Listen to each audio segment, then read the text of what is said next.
Let's go to work, 'cause I'm tripping. Gotta work on myself. E ecologia numérica nos remete a um pacote de análises muito utilizados na biologia. E nós já abordamos isso em aulas anteriores, sobre o que representa um ponto no gráfico. Um ponto no gráfico é um colapso de dimensões. Pegando o nosso exemplo a respeito da prática que vocês fizeram lá em Conceitos e Métodos em Ecologia, nós temos aqui os nossos ambientes, nos quais foram medidos luminosidade, temperatura e umidade.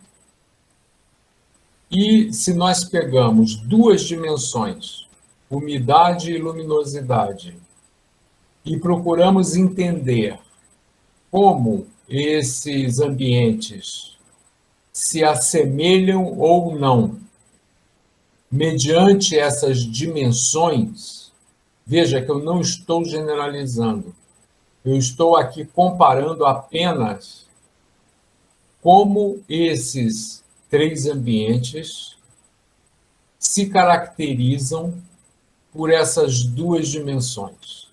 Então, a gente vê aqui o pinheiro com uma umidade relativamente baixa e uma luminosidade não tão alta, enquanto no cerrado nós percebemos uma umidade maior e uma luminosidade extraordinariamente maior do que os outros dois.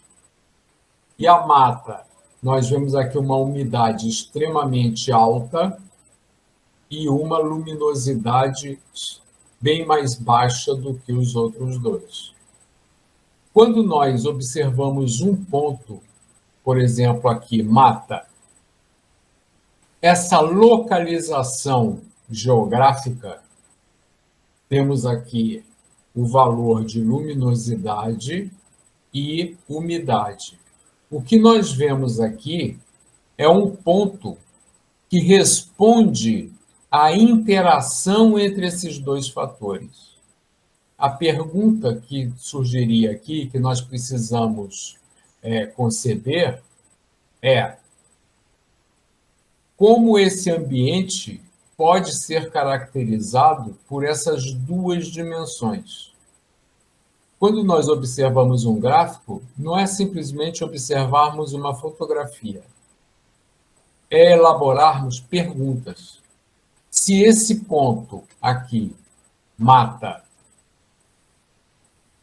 ele é o colapso da dimensão umidade com luminosidade, o que significa isso? O que significa esse colapso? E quando nós coletamos essas variáveis, nós chamávamos a importância de todos os alunos da turma estarem dentro da mata, e eu falava, percebam a sensação de estar aqui e observem essas dimensões que nós estamos tirando. Então, era para vocês perceberem o ambiente, sentirem o ambiente, respirarem lá dentro. E, da mesma forma, foi no ambiente do pinheiro e no ambiente do cerrado. E nós percebemos que são ambientes completamente distintos na sensação. E nós estamos aqui lidando com duas dimensões. Quando nós observamos três dimensões, ou seja, agora nós temos temperatura, umidade e luminosidade. Nós vemos aqui os três eixos, tá? Eixo 1, eixo 2 e eixo 3. E vemos esses pontos agora não mais no plano, mas no espaço tridimensional. E agora Da mesma forma como nós raciocinamos anteriormente, cada ponto desse representa o colapso das 3 dimensões. Então, o cerrado colapsa nesse lugar, no espaço, Pinheiro colapsa nesse lugar e Mata neste lugar. São 3 dimensões, mas nós medimos lá uma 4ª dimensão, que foi o vento, dentro de cada um desses ambientes. E o vento foi desprezível nos 3, e por isso nós estamos trabalhando aqui apenas com as 3 dimensões. Então, o que é necessário caracterizar é que nós lidamos com matrizes de dados. Uma tabela de dados que nós montamos nas nossas análises com os nossos, vamos chamar agora de objetos. Que são os objetos? É cada ambiente, cada organismo, cada unidade que nós precisamos descrever. Então, nós vamos utilizar dimensões que são os nossos descritores. Então, nós temos objetos e os descritores. Quais são os descritores? As variáveis que nós vamos utilizar, ou, se quisermos chamar assim, de dimensões que nós vamos utilizar para descrevermos os nossos objetos. Quais são os objetos? Cada ambiente que nós queremos descrever, cada rato que foi amostrado na nossa população, cada linha que vai compor a nossa matriz de dados. Então, uma matriz de dados é simplesmente um arranjo entre linhas e colunas. Acontece que nós vamos resgatar aqui, para nós compreendermos o que é uma matriz, nós vamos resgatar a concepção de Robert Hooke, quando observou pela primeira vez, num microscópio que ele montou, uma lâmina de cortiça. Ora, quando ele fez a lâmina de cortiça e olhou no microscópio, o que ele viu? Ele viu buracos vazios.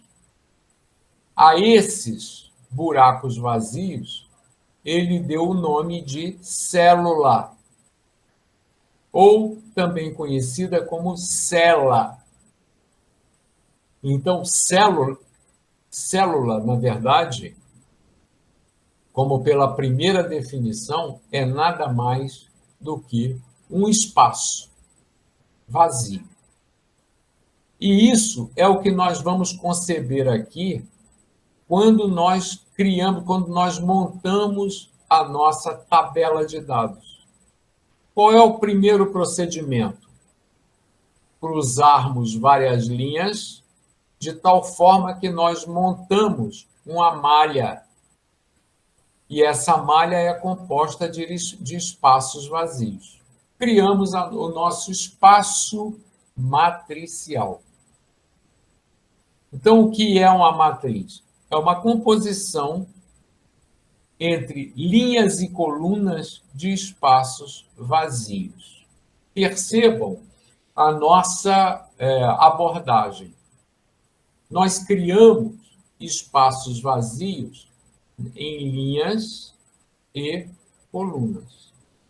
Cada linha vai ter um número, um índice. Então, veja só, linha 1, linha 2, linha 3, linha 4 e linha 5. E vai ter também um índice relativo à coluna.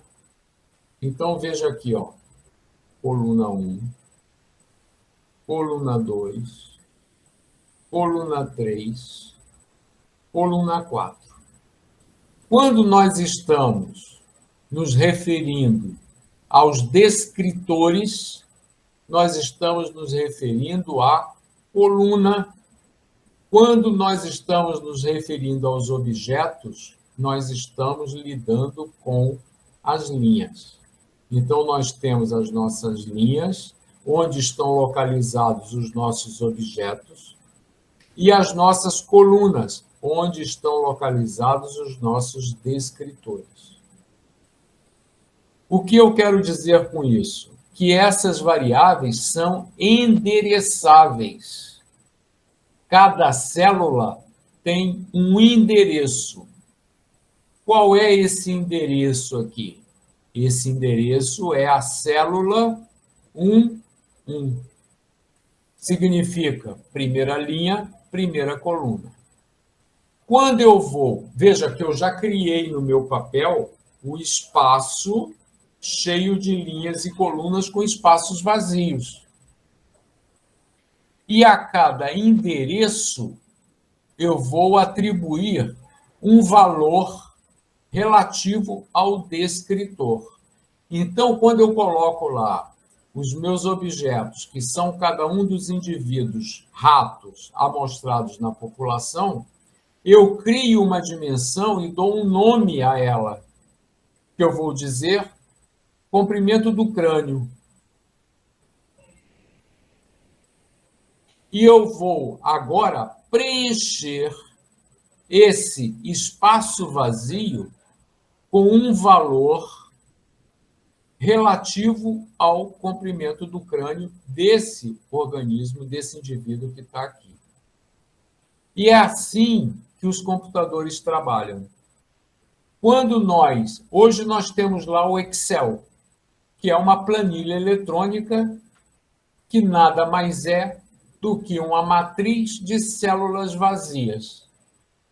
Então, quando eu vou lá e preencho um espaço no Excel com um determinado valor, sob esse ato está todo um procedimento de comando computacional que nós não precisamos escrevê-lo, mas já houve necessidade de nós precisarmos dar o comando ao computador.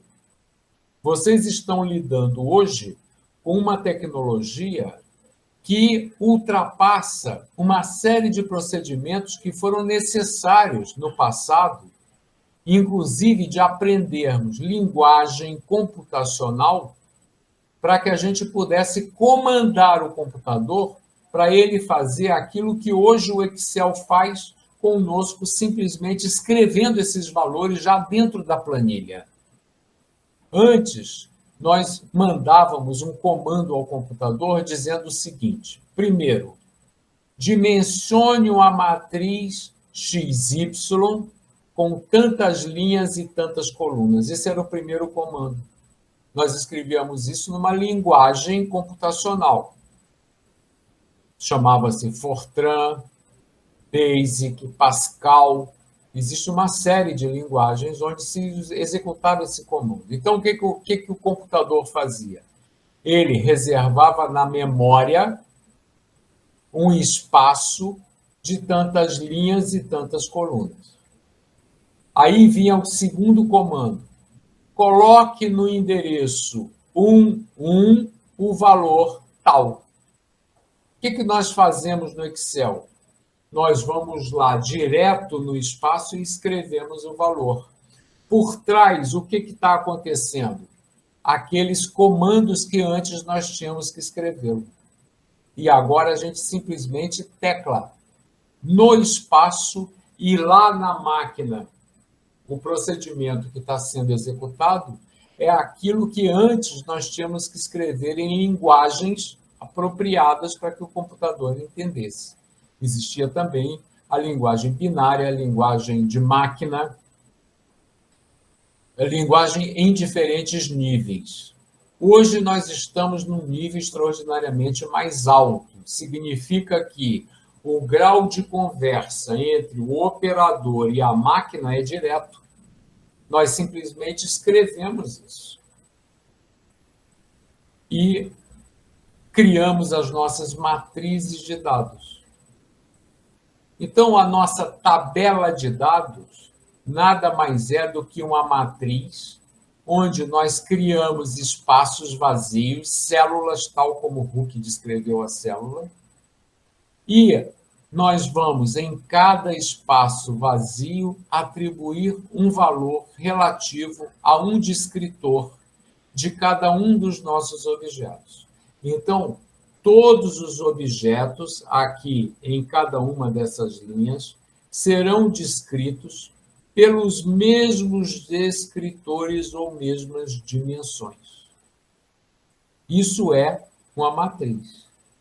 E como nós estamos lidando com matrizes, nós vamos resgatar algumas propriedades que são necessárias para que nós consigamos trazer o mundo multidimensional ou o mundo descrito pelo hiperespaço, ou como alguns já colocaram lá na questão do hiperespaço, o hipervolume, nós vamos trazer, com a utilização de matrizes, para as nossas dimensões bidimensionais ou tridimensionais, sob a qual nós podemos interpretar essas interações sinérgicas de N dimensões. Como nós estamos lidando com tabelas de dados, nós vamos utilizar essa tabela de dados na forma matricial e vamos utilizar as propriedades matriciais para construirmos o nosso espaço sob o qual nós vamos interpretar o mundo hipervolumétrico. Isso é possível? É possível. Evidentemente que quando nós fazemos isso, nós cometemos alguns pecados ou alguns erros que estão relacionados não a erro de estar errado, mas erros de procedimentos. Por exemplo, eu vou eleger uma série de variáveis para descrever os objetos. Então, esses objetos serão descritos pelas dimensões que eu criei. Vamos voltar à relativização das coisas.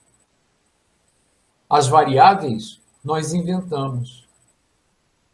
Mas nós inventamos para podermos descrever o mundo hipervolumétrico. E, ao fazermos isso, nós não elegemos todas as variáveis, nós vamos trabalhar com algumas que nós julgamos mais importantes, mas todas, inclusive aquelas que nós ainda não criamos e não sabemos que existem, são importantes. Porque quando nós lidamos com um ponto no gráfico, esse ponto no gráfico é um colapso n-dimensional. E se é um colapso n-dimensional, as variáveis que eu não estou utilizando não serão consideradas e, evidentemente, introduzem uma relativização nos meus resultados. Uma matriz, então, é um arranjo tabular de dados. Nós criamos uma tabela com os nossos dados e essa tabela, os valores foram endereçados a esses espaços. Então, no espaço 1, 1, para a primeira dimensão, nós preenchemos aqui com o valor. Então, existem várias formas de nós representarmos uma matriz. A primeira e a mais importante é esse colchete.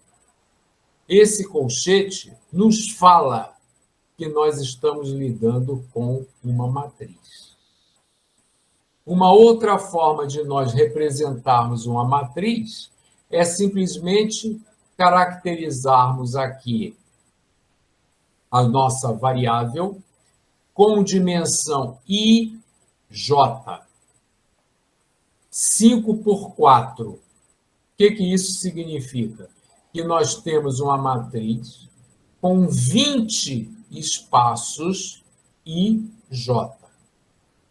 Por convenção, I significa sempre linha. E J significa sempre coluna.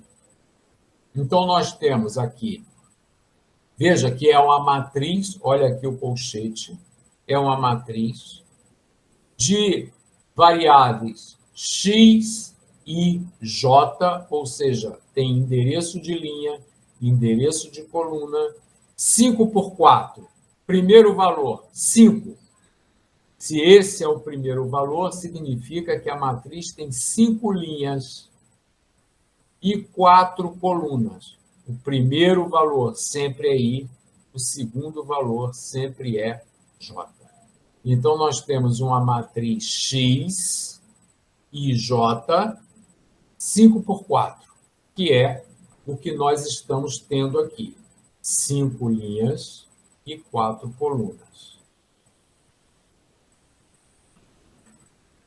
De uma forma geral, nós temos uma matriz X, veja aqui o colchete, dizendo que nós temos uma matriz X, com valores de dimensão, de endereçáveis I, J, linha e coluna, de dimensão N por P. N, número de linhas, P, número de colunas. Ou representamos assim, está aí a nossa matriz de dimensão N. Veja, I variando de 1 até N e J variando de 1 até P. De tal forma que o nosso valor último é NP. Ou seja, aqui vai constar o número último da linha e aqui o nosso valor último de coluna. Ok? Uma propriedade de matriz importante é a matriz transposta.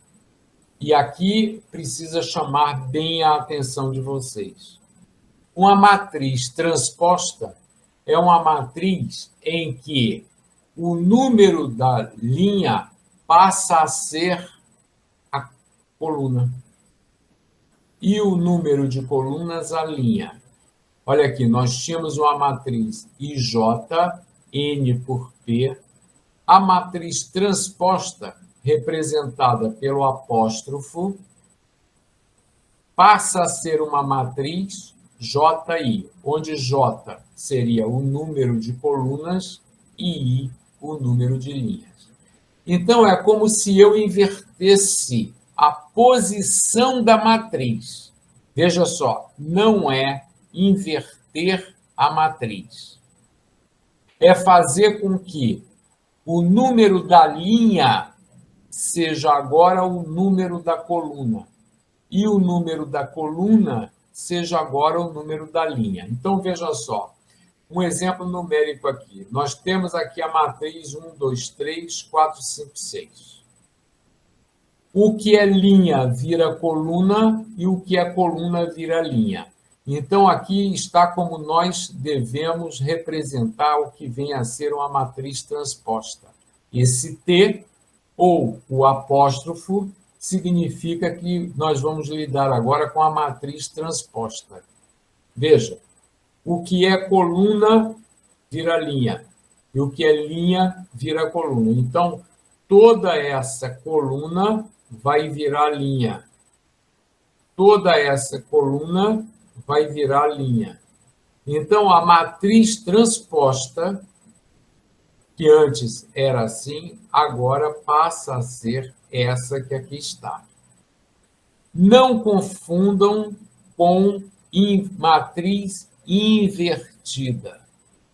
Matriz invertida é uma operação que nós vamos trabalhar logo mais, quando lidarmos com operações matriciais. Porque matriz invertida é o mesmo conceito de número invertido ou inverso de um número. Alguém lembra o que é o inverso de um número?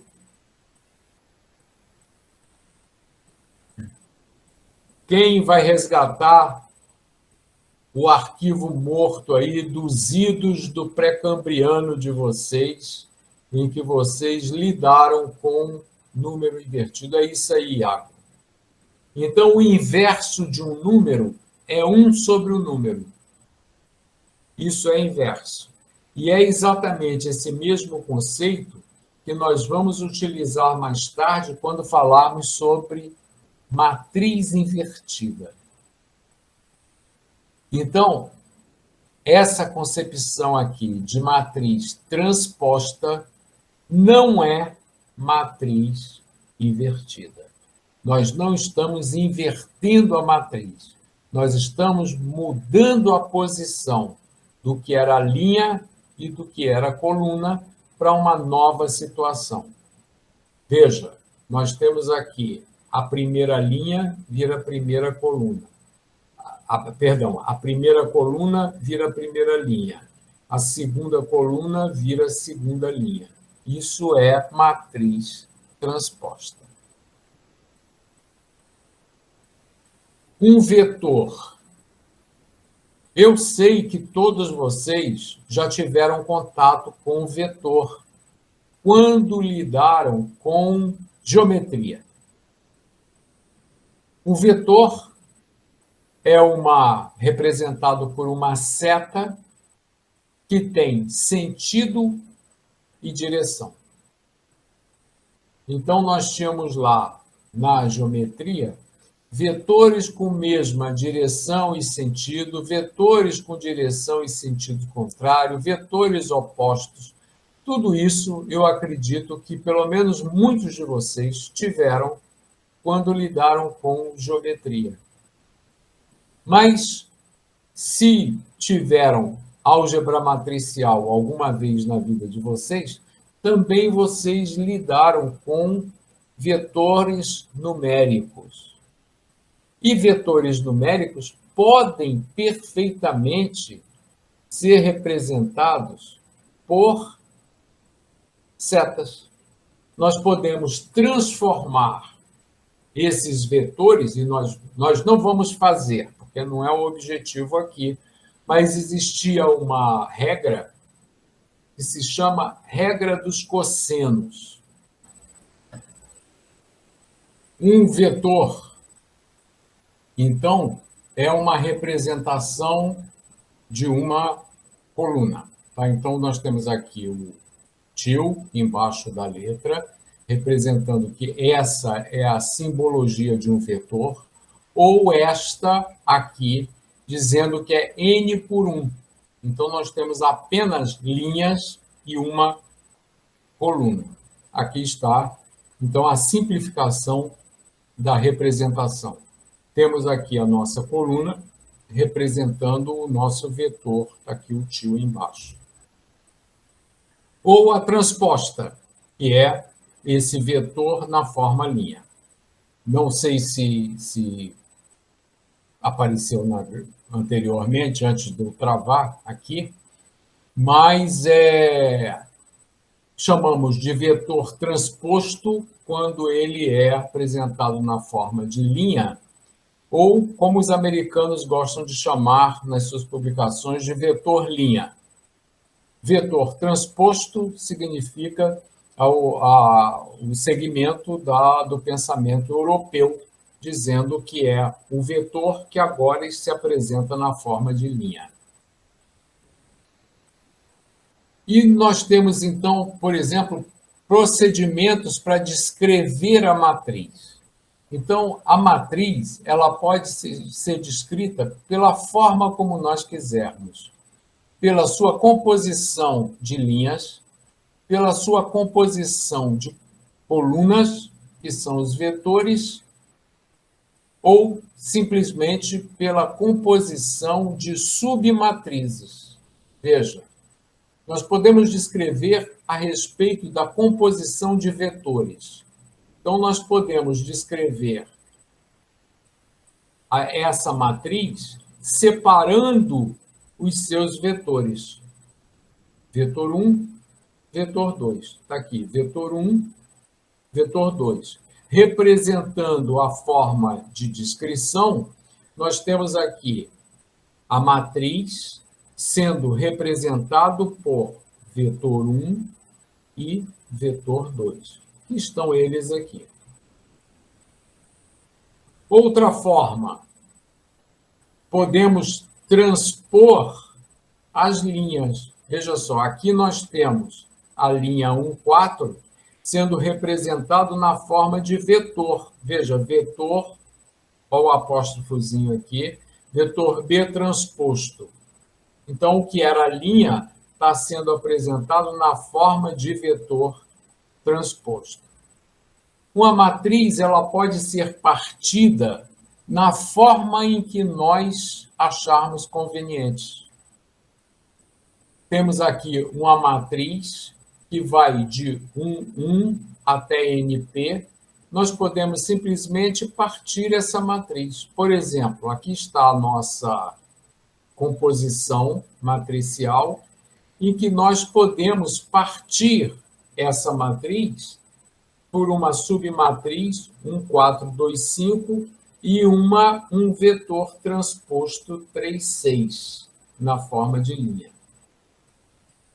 Perfeito? Essa é uma propriedade extraordinariamente importante e útil para nós, embora pareça banal, mas essa possibilidade de partirmos a matriz nos vai ser extremamente útil quando nós...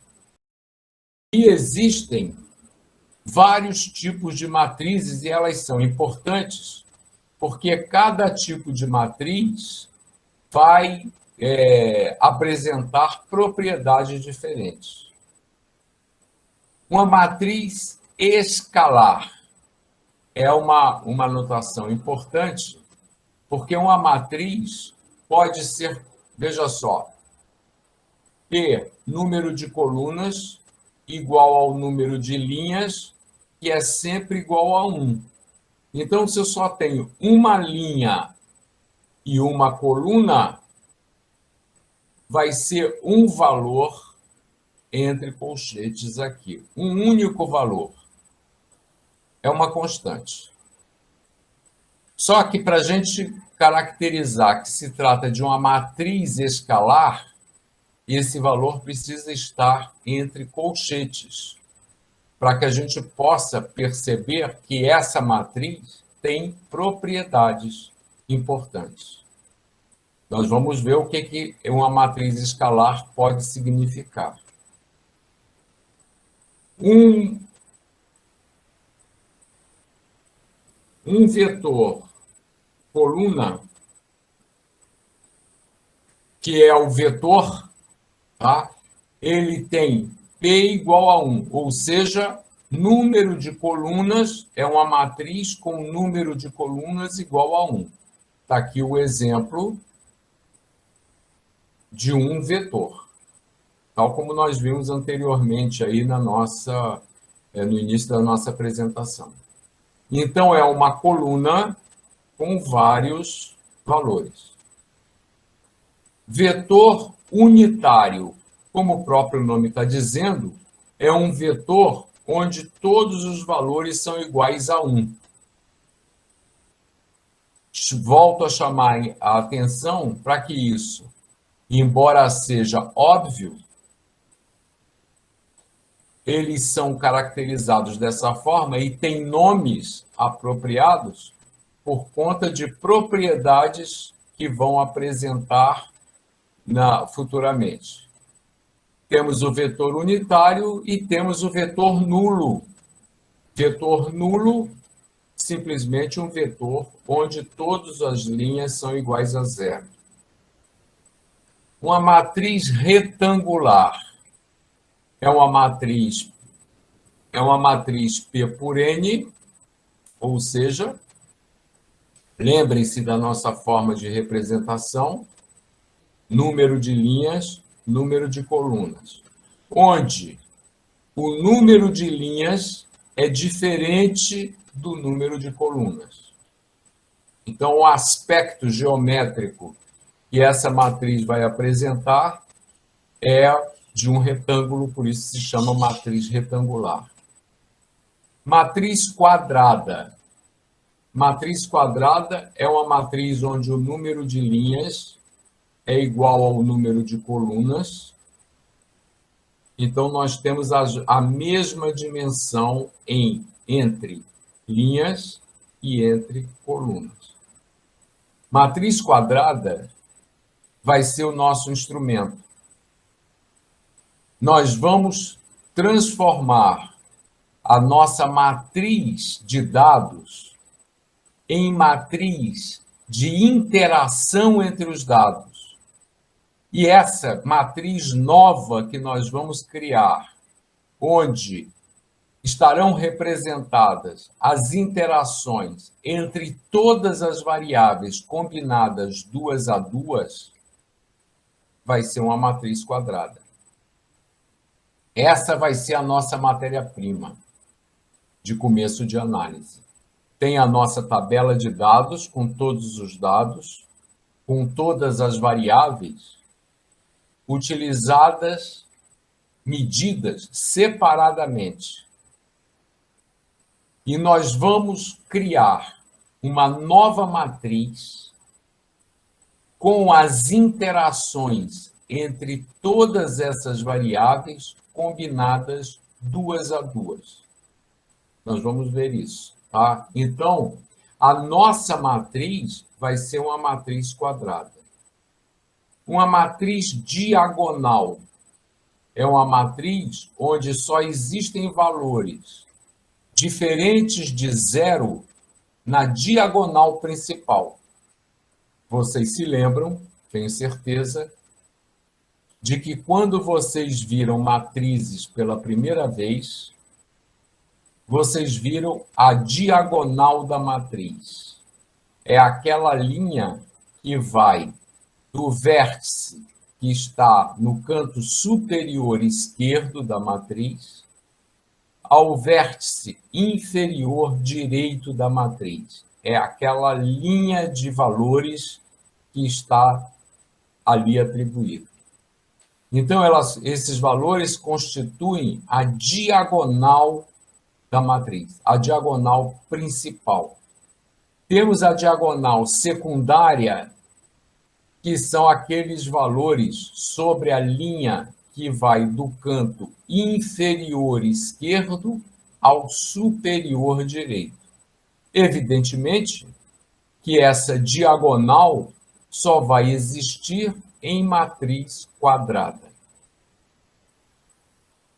Tendo a diagonal como referência, nós temos a matriz simétrica. A matriz simétrica é outra matriz extremamente importante para nós. É aquela matriz que vai representar as interações entre as variáveis. Ela será uma matriz simétrica, que é uma matriz onde os elementos na metade inferior da diagonal principal é o espelho dos valores na parte superior da diagonal principal da matriz. Então, é um reflexo dos dados. É um reflexo dos dados da parte superior da diagonal principal na parte inferior da diagonal principal. Vocês vão ver por quê. Uma matriz triangular superior. A matriz triangular superior é aquela na qual os elementos na parte superior da diagonal principal são todos iguais a zero. E os elementos, os valores, abaixo da diagonal principal são todos diferentes de zero. Uma matriz triangular inferior é exatamente o contrário. Veja a representação dessa matriz, é um triângulo ou um triângulo com apóstrofo. O triângulo com apóstrofo significa matriz triangular inferior. tem todos os elementos abaixo da diagonal principal, todos iguais a zero. Esses são os tipos principais de matrizes com os quais nós podemos nos deparar. Cada um deles apresenta uma facilidade de operação. Cada um deles tem as suas propriedades que facilitam muito o nosso trabalho nas nossas análises. Nós vamos ver algumas operações com as matrizes. As operações básicas, por exemplo, de adição. Aqui começam a existir algumas limitações, que são condições fundamentais para que essas operações possam ser viabilizadas. Então, veja, adição de matrizes. Duas matrizes só podem ser operadas em adição ou subtração se elas tiverem a mesma dimensão. Por quê? Porque as operações serão procedidas pelos próprios endereços delas. Então, o valor que está ocupando a célula 1 vai ser somado ou subtraído, dependendo da operação que nós estivermos procedendo, só vai poder ser somado com a célula correspondente. Então, se nós quisermos somar uma matriz com outra, essa soma vai ser feita elemento a elemento em endereços correspondentes. O 26, nessa matriz exemplo, só vai poder ser somado ou subtraído do 31, porque é o endereço correspondente. Então, ao somarmos essas duas matrizes, será 26 com 31, 24 com 42, 9 com 9, 52 com 17, 61 com 63, 19 com 12, 12 com 13, 33 com 14 e 6 com 7. Então, está aqui a representação da soma. Veja que são os valores que ocupam exatamente os mesmos endereços, e o resultado dessa soma é uma matriz com a mesma dimensão daquelas que foram operadas. Aí vale tanto para matriz quadrada, quanto matriz retangular, quanto vetores. Eles podem ser operados, mas sempre o serão obedecendo essa premissa de que eles só podem ser operados no mesmo endereço. Então, nós temos aqui o exemplo da adição e aqui da subtração.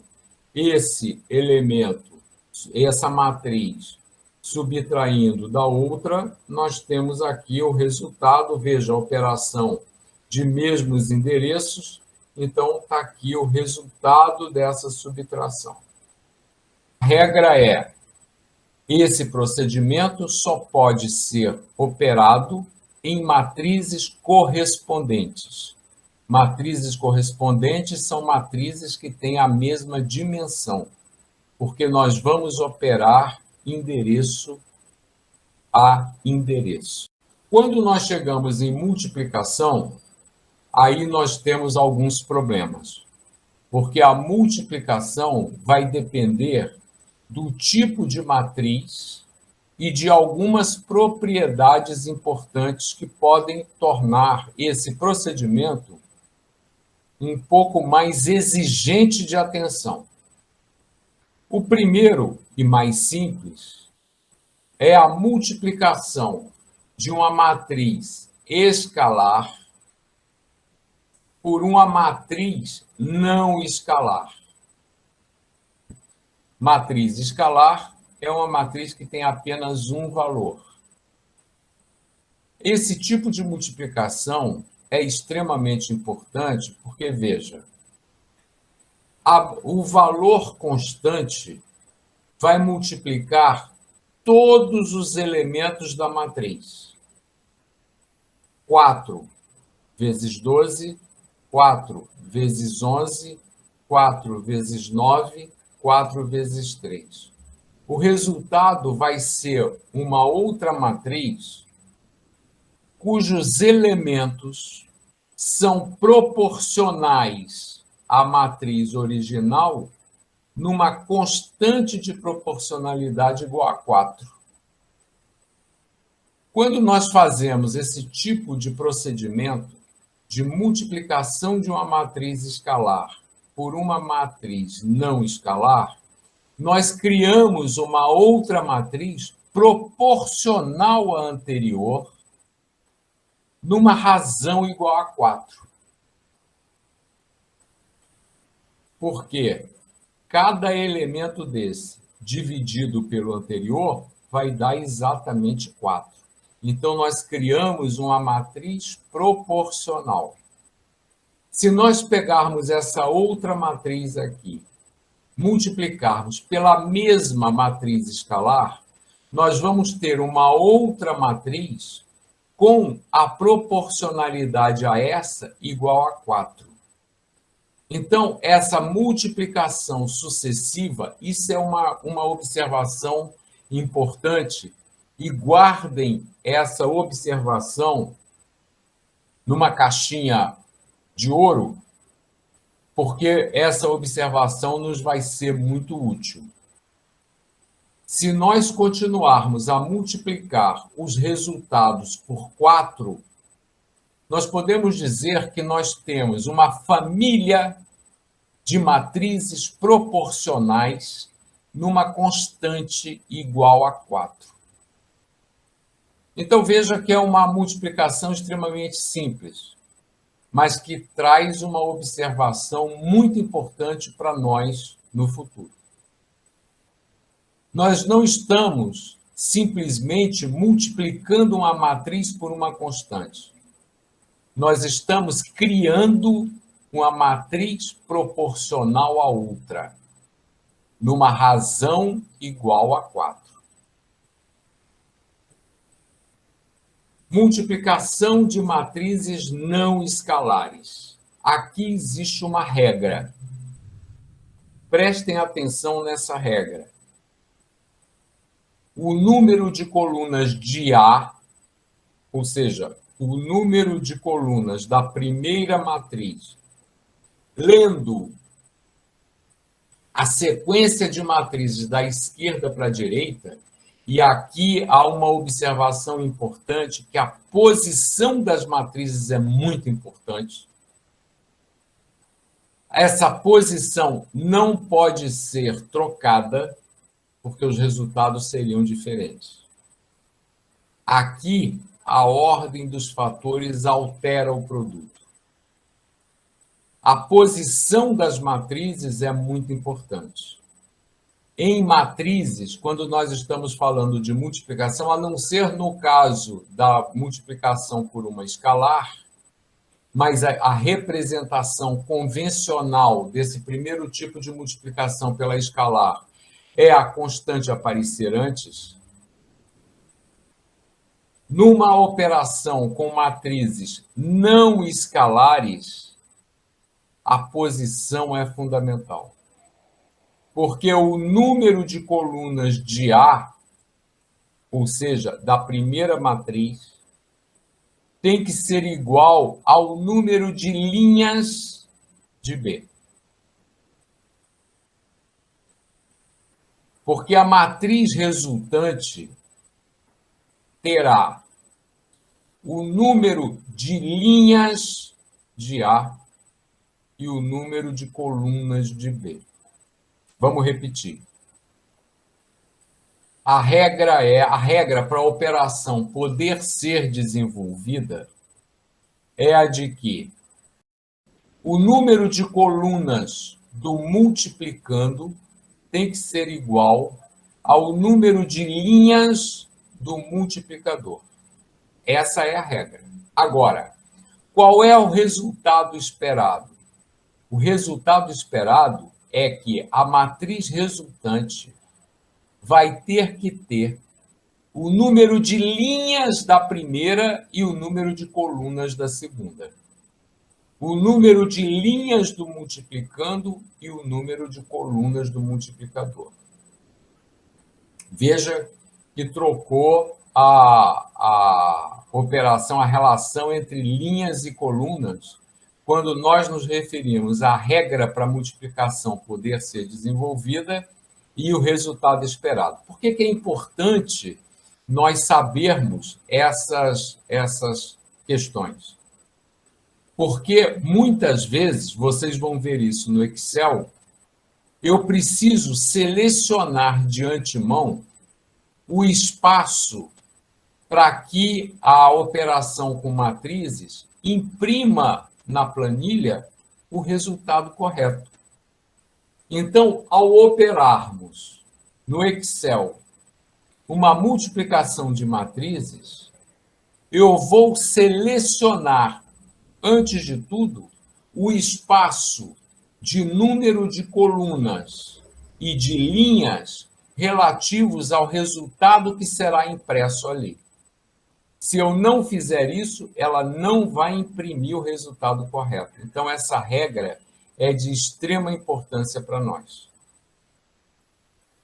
Repetindo, para que nós tenhamos a operação desenvolvida, há necessidade de que o número de colunas do multiplicando seja igual ao número de linhas do multiplicador, e o resultado esperado é o número de linhas da primeira e o número de colunas da segunda.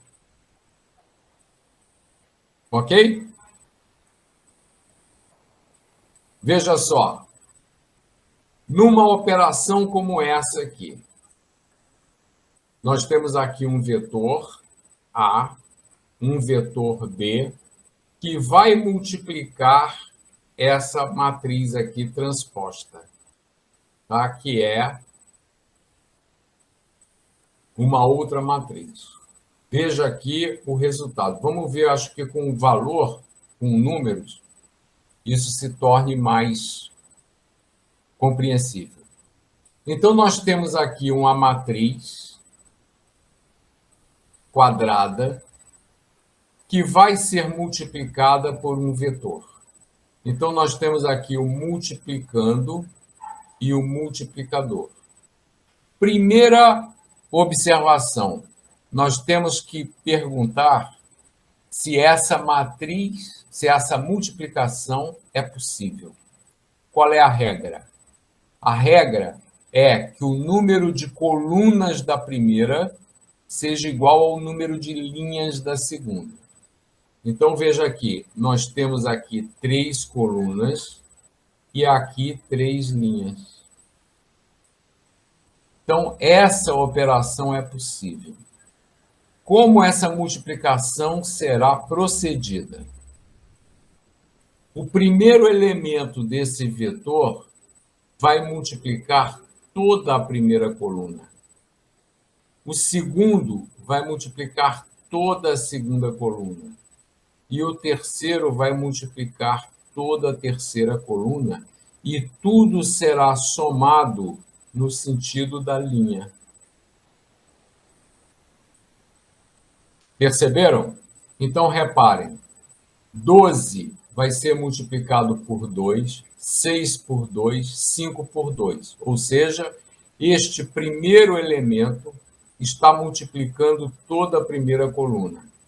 O segundo vai multiplicar toda a segunda coluna. O terceiro vai multiplicar toda a terceira coluna. E tudo será somado no sentido horizontal. O resultado será um vetor. Ora, por quê? Vamos voltar à regra. Para que a multiplicação seja possível, é fundamental que o número de colunas do multiplicando seja igual ao número de linhas do multiplicador. Está aqui a regra sendo obedecida. E o resultado será o número de linhas da primeira e o número de colunas da segunda. Então, o número de linhas da primeira e o número de colunas da segunda. Não sei se vocês perceberam, mas nós estamos lidando aqui, não é um simples processo de multiplicação. Imaginem que nós temos aqui uma operação no qual nós estamos multiplicando variáveis que nós estamos trabalhando. Ao multiplicarmos essas variáveis e depois somarmos essas variáveis, nós estamos lidando com o resultado de um procedimento que demonstra interação entre as variáveis.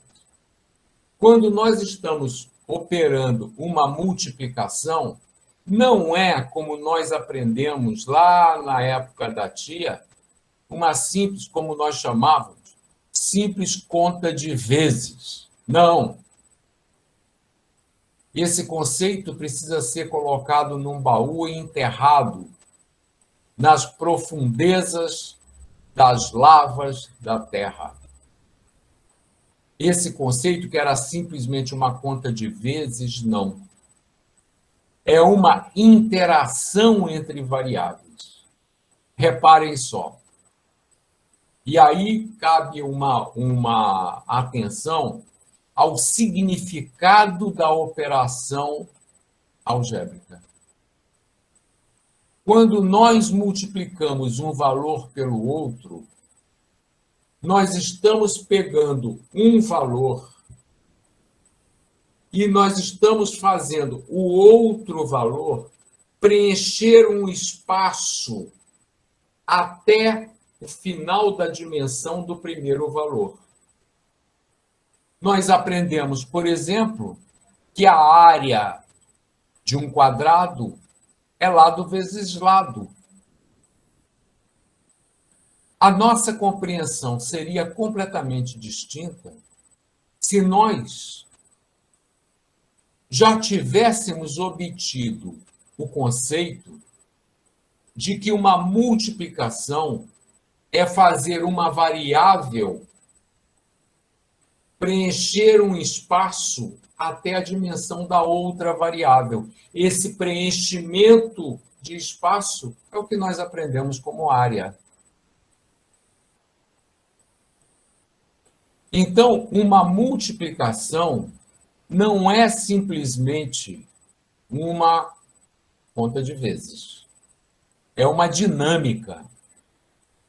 É o preenchimento de um espaço pela interação entre as dimensões. Agora, vocês imaginem o significado disso quando nós estamos multiplicando variáveis.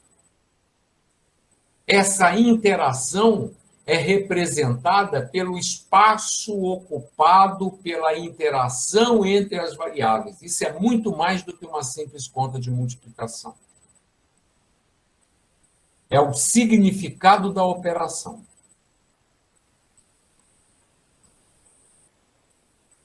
Perfeito? Se nós estivéssemos querendo multiplicar, e por isso a necessidade do respeito a essas regras, se nós estivéssemos querendo multiplicar o contrário, ou seja, este vetor sendo o multiplicando e esta matriz o multiplicador, essa operação não seria possível porque não obedeceria à regra fundamental em que o número de colunas da primeira é igual ao número de linhas da segunda. Vamos lá. Um outro procedimento de multiplicação. Aí vocês vão ver que cada tipo de matriz que está envolvida na operação apresenta um procedimento de multiplicação diferente.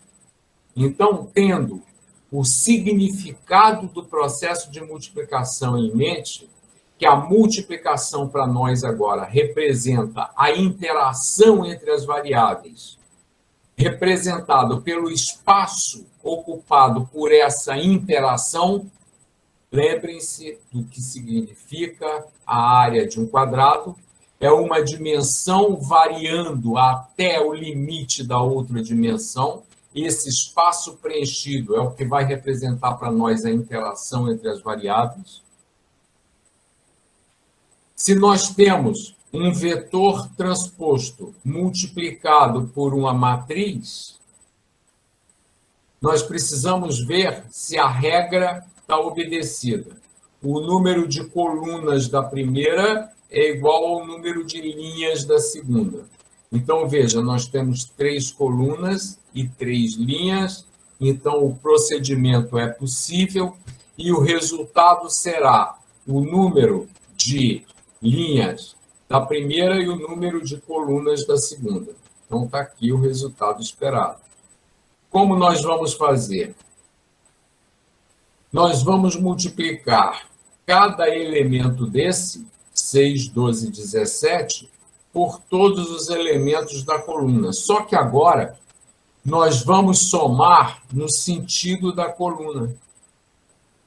Então, reparem, nós vamos multiplicar 6 por 12, 12 por 1, 17 por 12, 6 por 7. Veja que esse elemento vai multiplicar agora toda a linha. Esse outro elemento, toda a linha. Esse outro elemento, toda a linha. E vamos somar no sentido da coluna. O resultado está aqui posto. Ok? Isso vai ficar gravado e vocês terão exatamente esses mesmos exemplos na apostila que eu vou disponibilizar depois para vocês, impressa em PDF. Vocês receberão exatamente esses mesmos exemplos para que vocês tenham sempre com vocês e que vai auxiliar muito no futuro de vocês, na execução das análises dos trabalhos de vocês. Então, veja, nós temos a multiplicação por um vetor, a multiplicação por uma linha, e agora nós vamos multiplicar vetores. Produto vetorial é um conceito importante. São vetores, só pode ser feito, evidentemente, vetores de mesma dimensão. Quando nós estamos falando de produto vetorial, nós estamos pedindo como resposta um vetor escalar. E um produto vetorial, sempre que vocês ouvirem essa expressão, nós sempre estaremos multiplicando uma linha por uma coluna. Nós sempre estaremos multiplicando um vetor transposto por um vetor. Então, o multiplicando será sempre uma linha. E o multiplicador será sempre uma coluna, com o detalhe: eles têm que ser de mesma dimensão. Por quê? Porque cada elemento do vetor vai multiplicar cada elemento da linha. Então, nós temos, no exemplo numérico, vamos fazer que aqui está a representação, o resultado será a soma da multiplicação desses elementos dos vetores. Um vetor AN será dito normal se o produto vetorial for igual a 1. E os vetores serão ortogonais se ele, multiplicado pelo outro, dá como produto vetorial igual a 0. O que significa vetores ortogonais? O que significam linhas ortogonais? Ortogonais significam que são perpendiculares, geometricamente perpendiculares. Significa que se nós calcularmos o ângulo formado entre o vetor multiplicando e o vetor multiplicador, o ângulo do vetor resultante será igual a 90 graus. Então, eles são ortogonais. E isso já é predito pelo produto escalar, que será igual a 1. Vamos ver aqui como nós multiplicamos uma matriz por outra matriz. A premissa para que a multiplicação possa ser procedida está sendo atendida. Então, nós temos 3 colunas e 3 linhas. Então, a multiplicação é possível. O que nós vamos fazer? Nós vamos separar a matriz multiplicadora em vetores. Então, nós vamos ter o vetor 1, 0, 0 e o vetor 2, 1 e menos 1. E vamos multiplicar esta matriz por cada vetor separadamente. Então, nós vamos multiplicar esta matriz por este vetor, depois esta mesma matriz pelo outro vetor. Vamos ver o resultado. Reparem, a multiplicação desta matriz por esse vetor seria 1 multiplicando toda esta coluna, 0 multiplicando toda esta coluna, 0 multiplicando toda esta coluna e somando na direção da linha. Então, 0 que multiplica tudo isso aqui seria uma coluna de zeros. 0 multiplicando tudo isso aqui, outra coluna de zeros. Ao somarmos, o resultado será a primeira coluna que foi multiplicada apenas por 1. Quando multiplicarmos essa mesma matriz pelo outro vetor, 2, 1 e menos 1, repare o que nós temos. 2 multiplica toda essa matriz, todo esse vetor aqui. 1 multiplica todo este vetor, ou esta coluna. Menos 1 multiplica tudo isso. Ao somarmos o resultado dessa multiplicação, temos o segundo vetor.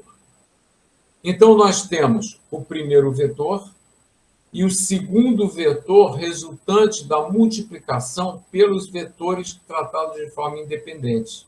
E vamos criar a nossa matriz resultante, que é simplesmente a justaposição do primeiro vetor resultante e do segundo. Está aqui a resposta dessa multiplicação. O que nós esperamos da multiplicação? O número de linhas da primeira e o número de colunas da segunda. Então, o número de linhas da primeira, 4 linhas, e o número de colunas da segunda, 2 colunas. Está aqui o resultado. O que é necessário para que a multiplicação seja possível? Que o número de colunas seja igual ao número de linhas. O resultado, o número de linhas da primeira e o número de colunas da segunda.